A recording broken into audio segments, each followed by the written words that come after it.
Plus பக்கங்கள்.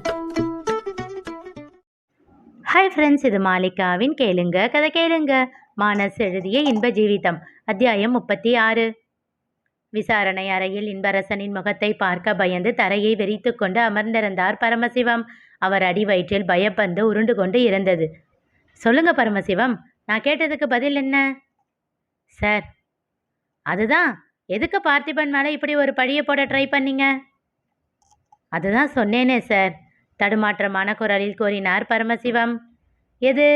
பார்த்திபன் என் கூட க்ளோஸாக இருக்கான்ற பராமையில் பண்ணேன்னு சொன்னீங்களே, அதுவா? ஆமாம் சார். அது என்ன பரமசிவம், என் மேலே அவ்வளவு பாசம், என்ன அவ்வளவு பிடிக்குமா? என் கூட இருந்து நீங்கள் என்ன பண்ண போகிறீங்க? அது இல்லை சார். மீண்டும் தடுமாறினார். நீங்கள் எப்படியும் இந்த கேஸை ஜெயிச்சிடுவீங்க, அதனால் உங்கள் கூட இருக்கிற அவனுக்கும் ப்ரமோஷன் கிடைச்சிடும், அதனால தான். அவரை ஆழ்ந்த பார்வை பார்த்தான் இன்பரசன். அவன் பார்வையை எதிர்கொள்ள முடியாமல் திணறினார் அவர். அப்போ அதுக்காகத்தான் இளமாறன், குழலி இவங்களை பற்றி வீராக்கிட்ட மிரட்டி விசாரிச்சுக்கிட்டு இருந்தீங்களா? அவன் அப்படி கேட்பான் என்று எதிர்பார்க்காதவர் திகைத்தார். சரி, அப்படியே வச்சுக்குவோம். அன்னைக்கு இளமாறனை அரெஸ்ட் பண்ணி செல்லில் வச்சுருந்தப்போ அவன்கிட்ட என்ன கேட்கணும்னு நினச்சிங்க? அப்படியெல்லாம் எதுவும் இல்லையே சார், நான் தான் அன்னைக்கு நைட் அங்கே இல்லையே. மீண்டும் அவரை அழுத்தமாக பார்த்துவிட்டு அறையின் வாசலை பார்க்க ஒரு கான்ஸ்டபிள் துரையை பிடித்து இழுத்து கொண்டு வந்து அங்கே நிறுத்தினார். அதை கண்டு இன்னும் திகைத்தார் பரமசிவம். அப்புறம் துரை, சொல்லுங்க, இளமாறன் கிட்ட உங்க இன்ஸ்பெக்டர் என்ன கேள்வி கேட்க சொன்னாரு? பயந்து கொண்டே பதில் கூறினார் துரை. பென்ட்ரைவ் எங்கன்னு கேட்க சொன்னாரு சார். என்ன பென்ட்ரைவ்? அது எனக்கு தெரியாது சார், நான் கேட்டதுக்கு அதில் ஒரு முக்கியமான விஷயம் இருக்குன்னு மட்டும் சொன்னார். மீண்டும் இன்பரசன் பரமசிவத்தை பார்க்க அவர் திகைப்பாக பார்த்தார். சரி, உங்கள் சட்டையை கழட்டுங்க சார். எச்சில் கொட்டி விழுங்கினார் அவர். அது ஒன்றும் இல்லை பரமசிவம், யூனிஃபார்ம் சட்டையில் இருக்கும்போது உங்களை அடிக்கிறது எனக்கு தான் அசிங்கம், அதுக்கு தான் சொல்கிறேன், சட்டையை கழட்டுங்க.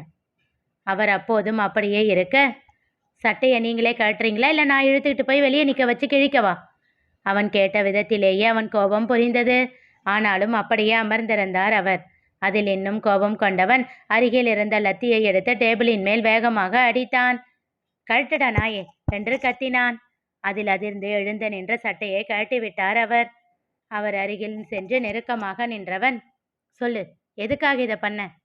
அவர் அழுத்தமாக அப்படியே நிற்க அவர் பனியனின் மேல் கை வைத்து தன் அருகே இழுத்தான் இன்பரசன். சார், வேண்டாம், தப்பு பண்ணுறீங்க, என் மேலே கை வச்சா ரொம்ப வருத்தப்படுவீங்க. அதை கேட்டு வெறி கொண்டவன் போல் அவரை கீழே தள்ளி அவர் மார்பின் மேல் தன் ஷூ காலை வைத்து அழுத்தினான். கைதானடா வைக்கக்கூடாது, கால் வைக்கலாம் இல்லை என்றவன் அவரை ஓங்கி ஓங்கி மிதித்தான். சொல்லு, எந்த புறம்போக்குக்காக இந்த வேலையை நீ செஞ்ச? என்ன பென்ட்ரைவ் அது? அவன் கேட்டுக்கொண்டிருக்கும் போதே அவன் கைபேசி ஒலித்தது. எடுத்து பார்த்தான். ஜீவிதா தான் அழைத்திருந்தாள். அவள் அழைப்பை ஏற்க அதில் அவள் கூறிய விஷயத்தை கேட்டு அவன் முகம் தீப்பிழம்பை போல் சினத்தை கக்கியது. அழைப்பை துண்டித்துவிட்டு பரமசிவத்தின் எதிரில் ஒரு மத யானையை போல் நின்றான். Sathya metals company MD Satyadev, அவனுக்காகத்தானே இந்த வேலையை நீ பார்த்த? இன்பரசன் கேட்டதும் திகைத்தார் பரமசிவம். அவரை அறையில் வைத்து பூட்டிவிட்டு இளமாறன் வீட்டில் அடித்து துவைத்து கட்டி போட்டு வைத்திருந்த அந்த 4 பேரையும் அள்ளி ஜீப்பில் போட்டு கொண்டு வருவதற்காக காவலர்களை அனுப்பி வைத்தான்.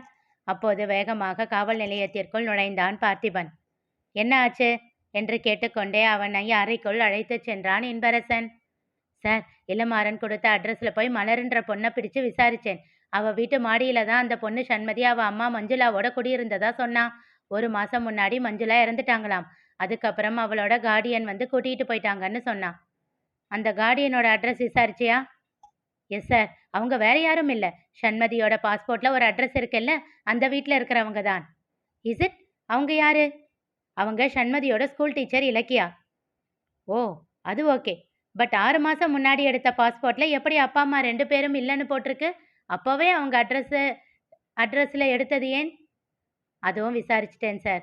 மலர் சொல்கிற மாதிரி அந்த பொண்ணு கூட இருந்த மஞ்சுளா அவங்களோட சொந்த அம்மா இல்லை, வளர்ப்பு அம்மா. அது அந்த ஏரியாவில் இருக்கிற யாருக்குமே தெரியல. வாட்? திகைத்தான் இன்பரசன். ஆமாம் சார், அவங்க அம்மா இருந்து 2 வருஷம் ஆச்சு. அவங்க அம்மா இருக்கிறப்பவே அவள் வீட்டில் வேலை செஞ்சுக்கிட்டு அவளை வளர்த்தவங்க தான் இந்த மஞ்சுளா. மஞ்சுமா அப்படின்னு கூப்பிட்டுக்கிட்டு இருந்த சண்மதி அவங்க அம்மா இறந்ததுக்கு அப்புறம் அவங்கள அம்மானே கூப்பிட ஆரம்பிச்சிட்டா. மலரோட வீட்டு மாடியில் அவங்க குடி வந்து 1 வருஷம்தான் ஆச்சாம். பேனாவில் சத்தம் எழுப்பிக் கொண்டே சிறிது நேரம் யோசனையில் ஆழ்ந்தான் இன்பரசன். சண்மதியோட அம்மா பேர் என்ன? திலகவதி.